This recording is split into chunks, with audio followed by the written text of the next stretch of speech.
Did you save that one? It didn't ask me to? I think it did. What? Okay. Taking a look at the next blank, the tracks 4. I'm going to ask you the same question. Does an adjustment need to be made? No. Because market is higher than cost. For the blazer, does an adjustment need to be made? Yes. Yes. $7,000 market is lower than what it's on our books for, the $9,000 cost. Now that's going through each item individually. Now, the two other ways we can go through it is by group and then by total. So by group, we're going to look at the two bikes under cycles together, roadsters and sprints. Okay? So now we got to go down and look at total cost and total market for the both of them added together.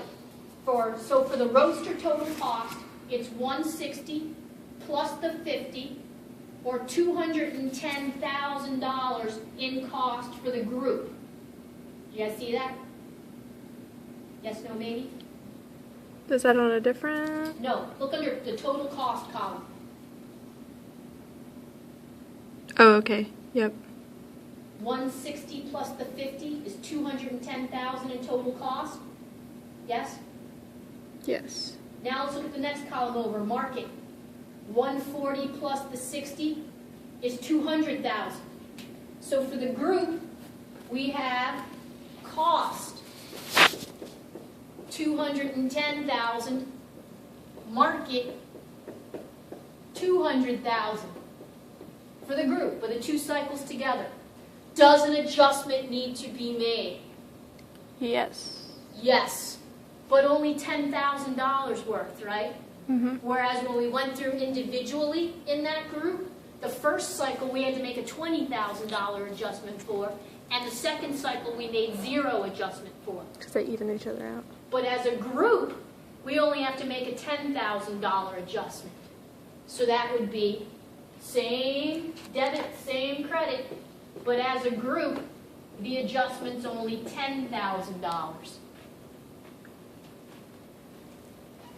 What determines which you would need to use? Personal preference or? Well, typically it'll be whatever the company policy is. Okay. Here it'd be whatever the book tells you to do. Right.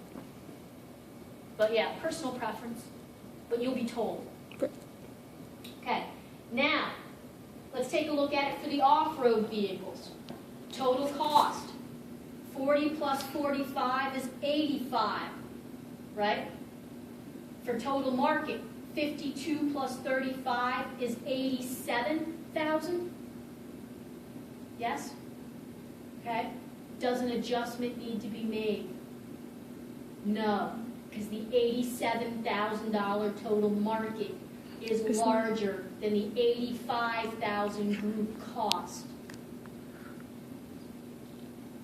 Okay.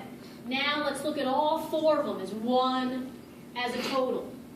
So all 4 of them, the total's right down there, the total cost, $295,000. Total market is in red there, $265,000.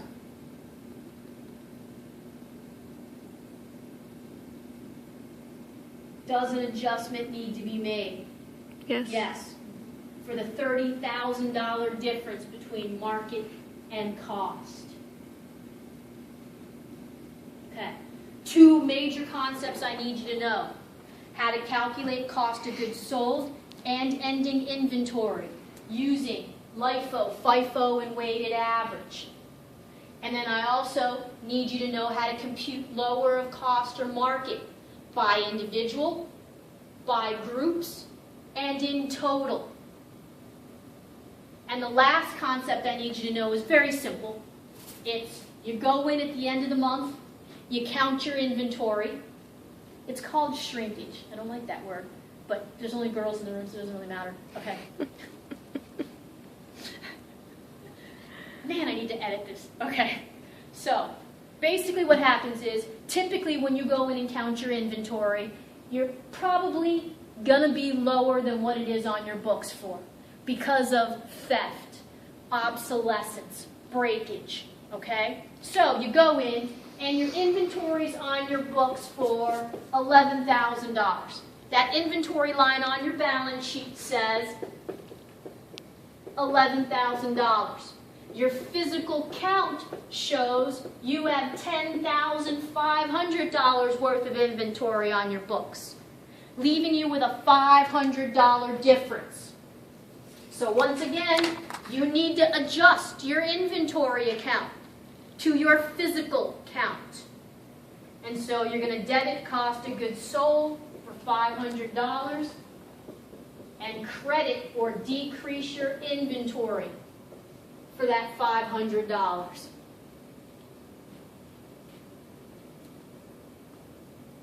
Questions?